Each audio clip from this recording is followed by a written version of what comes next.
நேற்று நீங்கள் சென்னையிலேருந்து திருச்சிக்கு வரீங்க விமானத்தில், அங்கேருந்து நேரடியாக நாகப்பட்டினத்துக்கு வரீங்க, ஏறத்தாழ 3.5 மணி நேரம் எல்லாம் கணக்கு பார்த்தீங்கன்னா.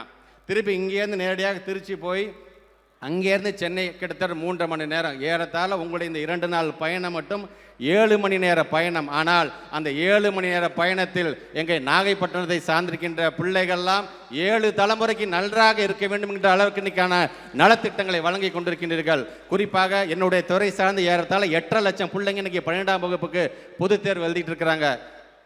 தமிழ்நாட்டு முதலமைச்சர் ரெடியாகி உட்காந்துட்டார். அவங்கள்ட்ட கேட்ட கேள்வி ஒன்று தான், போகிற வழியெல்லாம் கும்பல் இருக்குமே, இன்னைக்கு பரீட்சை எழுத போகிற பிள்ளைங்களாம் முதல்ல பள்ளிக்கூடத்துக்கு வந்துட்டாங்களான்னு சொன்னதுக்கப்புறம் தான் நான் கிளம்புவேன் அப்படின்ட்டு சொன்னார். சரின்னு உட்காந்து நாங்கள் எல்லாம் பேசி முடிச்சுக்கன்னு சொன்னோம். எல்லாரும் வந்துட்டாங்களா? இல்லை, எல்லாரும் வந்துட்டாங்க. இந்த ஒரே ஒரு பொண்ணு மட்டும் வர வேண்டியது இருக்கு.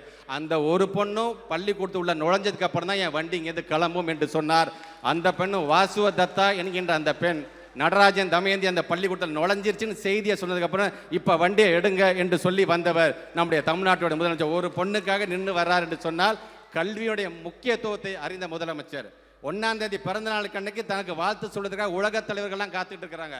அமைச்சர்கள், பல்வேறு தோழமை கட்சியை சார்ந்திருக்கிற தலைவர்கள்லாம் அறிவாலயத்தில் காத்துட்டு இருந்தாங்க. ஆனால் நம்ம தமிழ்நாட்டோட முதலமைச்சர் வண்டி நேரம் எங்கே தெரியுமா போச்சு? எங்களுடைய அரசு பள்ளியை சார்ந்திருக்கிற ஒரு பள்ளிக்கூடத்துக்கு வந்து 4 பிள்ளைங்களை பள்ளிக்கூடத்தில் சேர்த்து வச்சுட்டு தான் அதுக்கப்புறம் தான் நேராக போய் பார்த்தார்கள் என்று சொல்லும் பொழுது, கல்வியும் சுகாதாரமும் தன்னுடைய 2 கண்கள் என்று வெறும் சொல்லால் மட்டுமல்ல செயலாலும் காட்டக்கூடிய நம்முடைய தமிழ்நாட்டுடைய முதலமைச்சர் வருகை தந்திருக்கின்ற உடன்பிறப்புகளுக்கு முன்பு நம்முடைய தமிழ்நாட்டு முதலமைச்சருக்கு நாங்கள் சொல்கின்ற அந்த உறுதிமொழி என்பது இலக்கு 200ன்னு சொல்லியிருக்கீங்க. நம்ம வரலாறு படைப்போன்னு சொல்லிட்டீங்க. நீங்கள் இன்றைக்கு நாங்கள் இங்கே இருக்கின்ற உடன்பிறப்புகள் மீது இருக்கின்ற நம்பிக்கையின் மூலமாக, எங்களுடைய ஒன்றிய கழக, நகர கழக, பேரூர் கழக செயலர் மீது இருக்கின்ற நம்பிக்கையின் மூலமாக சொல்கிறேன், அந்த இலக்குன்னு வரும்பொழுது நீங்கள் 4ஆம் நம்பர்லேருந்தே எண்ணுங்க.